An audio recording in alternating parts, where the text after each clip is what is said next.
अगला प्रश्न।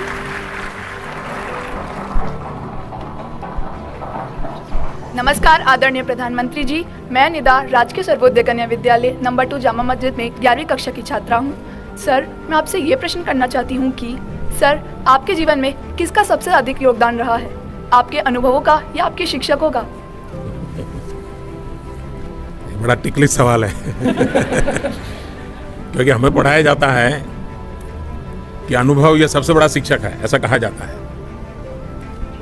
लेकिन मैं जरा उसको अलग तरीके से समझाता हूं।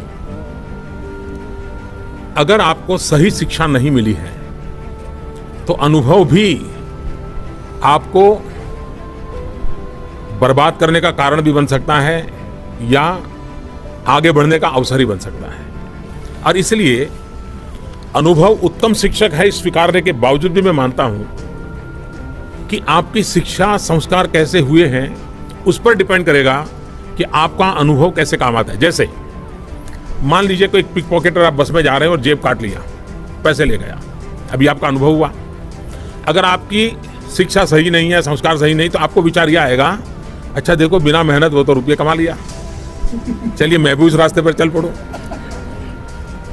अगर आपकी शिक्षा अच्छी है, संस्कार अच्छे हैं, सोच अच्छी है, तो विचार आएगा, अच्छा तो मैं अलर्ट नहीं रहा, मैंने सही ठिकाने पर पैसे रखे नहीं थे, मुझे जितना जागरूक रहना चाहिए नहीं रख रहा था, और उसके कारण मेरे पैसे चले गए।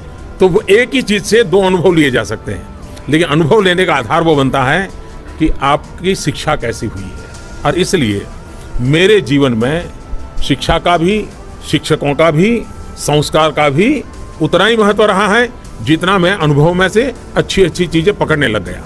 तो मेरे लिए दोनों का उपयोग हुआ है। Thank you. धन्यवाद। तीसरा प्रश्न।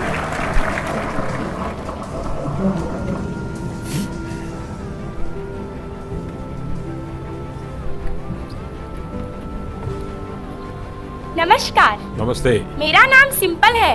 मैं RK Puram sector 5 government college senior secondary school में पढ़ती हूँ।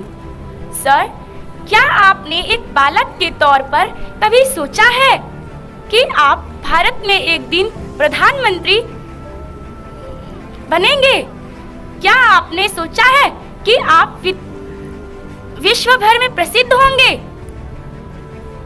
मैंने कभी नहीं सोचा क्योंकि मेरा जो बैकग्राउंड है मैं बहुत सामान्य परिवार से हूँ, और मैं तो कभी स्कूल में मॉनिटर का चुनाव भी नहीं लड़ा था तो ऐसा तो सोचने का सवाल ही नहीं उठता था। और नहीं, और दूसरा धीरे धीरे करके मैंने जो पढ़ा है, अपने बड़ों से सुना है, उससे मुझे लगता है कि कभी कभी इस प्रकार की महत्वाकांक्षाएं बहुत बड़ा बोझ बन जाती है, बड़ा संकट बन जाती है। और इसलिए मैंने देखा है कि ज़्यादातर लोग दुखी रहते हैं इस बात के लिए कि उन्होंने कुछ बनने के सपने देखे होते हैं। सपने देखने चाहिए, लेकिन कुछ बनने के बजाय कुछ करने के सपने देखने चाहिए। कभी क्या होता है कि मान लीजिए हम छोटे होते हैं तो परिवार में कोई भी मेहमान आता है तो हमारे मम्मी पापा क्या करते हैं, सबको परिचय करवाते हैं, ये बेटा है ना, उसको डॉक्टर बनाना है, ये बेटी है, इसको इंजीनियर बनाना है। तो दिमाग में बचपन से ही घुस जाता है कि मैं डॉक्टर बनना है, मुझे इंजीनियर बनना है। और 10वीं 12वीं कक्षा में आते आते गाड़ी लुढ़क जाती है फिर कहीं एडमिशन मिलता नहीं, तो और फिर कहीं नौकरी कर लेता है, कहीं टीचर बन जाता है, कुछ बन जाता है, तो जीवन भर गाली देता है अपने आप।